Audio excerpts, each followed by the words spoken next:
મિત્રો, દોસ્તી એટલે કે હેલ્ધી દોસ્તી આપણે જે કહીએ, જે ભલે તોફાની હોય, મસ્તીખોર હોય, પણ એ દોસ્તી જે હેલ્ધી રિલેશનમાંની એક રિલેશન આપણે કહી શકાય. દોસ્તીમાં લોકો એકબીજા સાથે જોડાતા હોય છે, એકબીજા પર આધારિત નથી હોતા, એ જોડાતા હોય છે. પણ એના એટલે આ સંબંધોમાં લાગણીઓનું સપ્રેશન નથી થતું. આ સંબંધોમાં, ખાસ કરીને દોસ્તીના સંબંધોમાં, લોકોને લાગણીઓનું એક્સપ્રેશન થતું હોય છે. જે વસ્તુ તમે બીજા કોઈ જગ્યાએ ન કહી શકતા હો, ક્યાં ઘરમાં ના કહી શકતા બીજાને, ત્યાં તમે એક્સપ્રેસ કરી શકતા હો છો. પરંતુ જો દોસ્તીમાં એક્સપ્રેશન થાય છે તો સપ્રેશન ક્યાં થાય છે?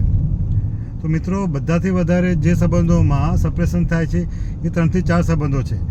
પહેલા સંબંધો મા બાપ સાથેના છે. બીજા સંબંધો આપણા પાર્ટનર સાથેના હોય, એ બોયફ્રેન્ડ હોય, ગર્લફ્રેન્ડ હોય, પતિ હોય કે પત્ની, એની સાથેના હોય છે. અને ત્રીજા સંબંધો બાળકો સાથેના હોય છે. એટલે કે આ 3 સંબંધો એવા છે કે જ્યાં માણસોને ઘણી બધી લાગણીઓ એક્સપ્રેસ કરવામાં તકલીફ પડતી હોય છે, કે એક્સપ્રેસ કરવામાં એમને ડર લાગતો હોય છે, શરમ સંકોચ રહેતી હોય છે, અથવા ક્યારેક ક્યારેક ગિલ્ટ અનુભવાતું હોય છે. પણ આ જ સંબંધો બધાથી મજબૂત અને આપણે એવું કહી શકીએ પાયાના છે. જે સંબંધોમાં આ સંબંધોમાં તિરાડ પડે, આ સંબંધોમાં કડવાશ ઊભી થાય તો વ્યક્તિઓ શારીરિક, માનસિક, આર્થિક બધી રીતે તૂટી જતા હોય છે, એ પુરુષ હોય કે સ્ત્રી હોય. તો આ મિત્રો, આવું કેમ? જે સંબંધો તમને બધાથી વધારે મજબૂત બનાવે છે એ સંબંધો કેમ જવાબદાર થાય છે? તો મિત્રો, આ જે સંબંધો છે એ 3 સંબંધો એવા છે કે જેમાં વ્યક્તિ પોતે સપ્રેસ થતા હોય છે. એના કારણો ઘણી વખત એ સંબંધો ફક્ત જવાબદાર નથી, પણ એ સંબંધોમાં જે બીજા પાત્ર છે, અથવા આપણો પોતાનો સ્વભાવ આપણા લર્નિંગ પ્રમાણે જે થયેલો હોય છે એ એક જવાબદાર છે. આપણા અપબ્રિંગિંગ પ્રમાણે આપણો ઇન્ટ્રોવર્ટેડ સ્વભાવ છે, ગિલ્ટવાળો સ્વભાવ છે, કે પછી આપણે ઇમોશન અને થિંકિંગ પેટર્નને પ્રોપરલી મેનેજ નથી કરી શકતા, એ જવાબદાર છે.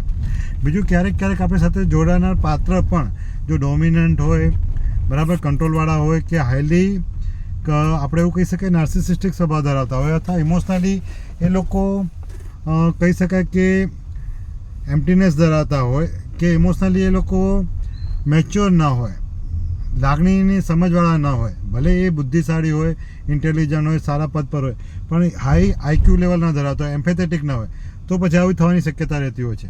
અને ક્યારેક એવું થાય કે આપણી પણ learning, communication, lack of healthy communication, એટલે કે કોમ્યુનિકેશન કરવાની સ્કિલ આપણી સારી ના હોય. આપણા પાર્ટનર સાથે, આપણા પોતાના લોકો સાથે જે આપણને શીખવાડવામાં ના આવ્યું હોય, તો આપણે શીખ્યા ન હોય, અથવા આપણે જાણતા ન હોય, તો એક શક્યતા છે. બીજું કે આપણે પોતે પણ એ જ સ્વભાવથી પીડાતા હોય, જેમાં આપણને પણ બીજાની લાગણીને સમજવાની જે ક્ષમતા છે, અને પોતાની લાગણીની જે સમજવાની ક્ષમતા છે, જેને એમ્પથી કહેવામાં આવે, એનો અભાવ હોય. તો શક્ય છે કે આપણે બીજા પર બ્લેમ કરી દેતા હોય છે કે આપણી લાગણી કોઈ સમજતું નથી, પણ શક્ય છે કે આપણે પોતે પણ આપણી લાગણી ન સમજતા. ક્યારેક એનાથી ઉલટું પણ હોય છે કે આપણી સાથે રહેનાર વ્યક્તિ પણ આપણી લાગણી સમજતું ના હોય. પરંતુ મિત્રો, જો લાગણી જોડાવાની જગ્યા પર જ્યારે આધારિત થાય, એટલે કે ડિપેન્ડન્સી આવે, ત્યાં તકલીફો આ થતી હોય છે.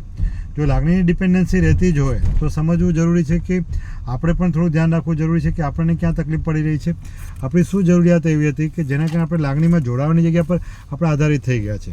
અને લાગણી પર ડિપેન્ડન્ટ થવામાં લોકો એવું માને છે કે પૈસાથી આધારિત થવું, એવું નથી. લાગણી એ ઇમોશનલ થિંકિંગ છે, ઇમોશનલ મેટર છે, ઇમોશનલી. તો એ બાબતને સમજવી બહુ જરૂરી છે.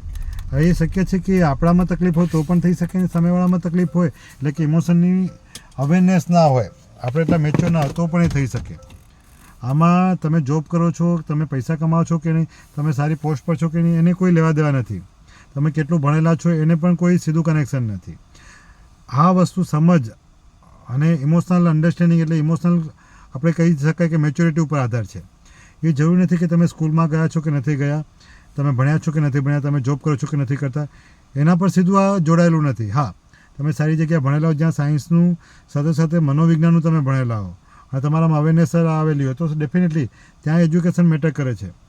પણ અપબ્રિંગિંગની પેટર્ન, મા બાપનો સ્વભાવ, બીજું કે સાયકોલોજીનું નોલેજ, માઇન્ડ મેનેજમેન્ટનું નોલેજ, એટલે ઇમોશન મેનેજમેન્ટનું નોલેજ આપણને કેટલું છે એના પર આ ડિપેન્ડ રાખે છે.